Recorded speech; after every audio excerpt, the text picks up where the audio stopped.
We march. We are here. We will not go away. My name is Rose McGowan, and I am brave, and I am you. Powerful address there from Rose McGowan as she spoke publicly for the first time since accusing Harvey Weinstein of sexual assault. Now, during, again, that powerful speech on Friday at the Women's Convention of Detroit, McGowan was part of the first wave of Weinstein accusers to come forward.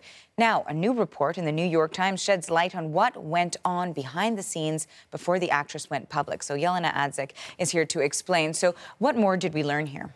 Well, you know, first of all, this all ties back to the 1997 incident. She says Harvey Weinstein sexually assaulted her. Now, of course, he denies this, although at the time there was a settlement that was reached of $100,000 in order to keep her silent. Well, in the past summer, Rose McGowan learned that that particular contract, that was a non-disclosure agreement that did not preclude her from talking and going public about this. So for many people, they know that she's been public about being assaulted, but it took her a while to name names.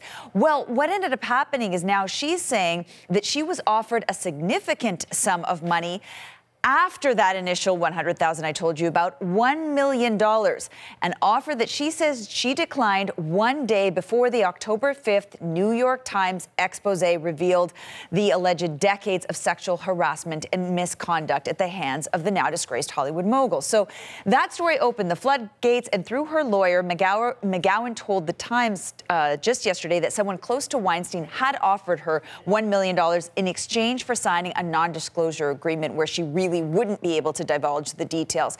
And she says that she did think about it. She, in fact, wanted to say, well, how about we make it $6 million, thinking that he might take it down to $3 million, because she says that friends and people were telling her, her various confidants were saying, listen, you're not acting anymore. You've dealt with a father. He's passed away, but you had a lot of medical bills to pay. You're trying to have your art. You need money. And that was why she initially said, okay, I'm going to do this. I'm going to try to bargain for money. And then she says that she felt, quote, gross, and she didn't want to accept his money, especially in light of the fact that she realized how extensive this appeared to be. And she said, no way, it's not going to happen. Now, as for the actual details of that 1997 incident, she says that that is her story to tell. She will tell it in her own time. And it does seem as though that would be coming out more so within her memoir that she is working on right now. It's called Brave, and it's expected to come out early next year. And, you know, when you're talking about how really the accusations and the group of accusers have grown so much, we're actually learning of some more now. Yeah, we are. So let's start with Annabella Shora, because this is an actress that people will recognize from The Sopranos.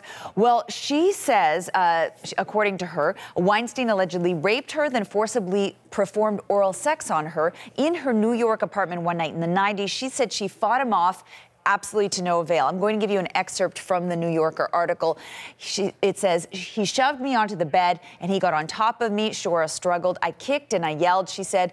But Weinstein, they locked her arms over her head with one hand and forced sexual intercourse on her. So that's Annabella Shora. And then we also have in that same New Yorker article, actress Daryl Hannah opening up about her own experiences with Weinstein, giving you a look at Kill Bill Volume 2. This is something she was promoting in Rome when she alleges that Weinstein let himself into her hotel room without her knowledge or permission. She says he had a key, and this is all after one incident where she says he already was trying to get into her hotel room, banging on the door, and she barricaded the door with furniture. Well, in this one that I talk about where he just came in because she says he had a key, I'm going to give you a look at the excerpt that relates to that. Came in through the living room and burst into the bedroom. It just burst in like a raging bull, and I know with every fiber of my being that if my male makeup artist was not in the room, things would not have gone well. It was very scary. So that's Daryl Hannah. And, you know, we just keep hearing about these new allegations coming out, and a lot of women who are saying, I believe you, I believe you, I believe you on Twitter.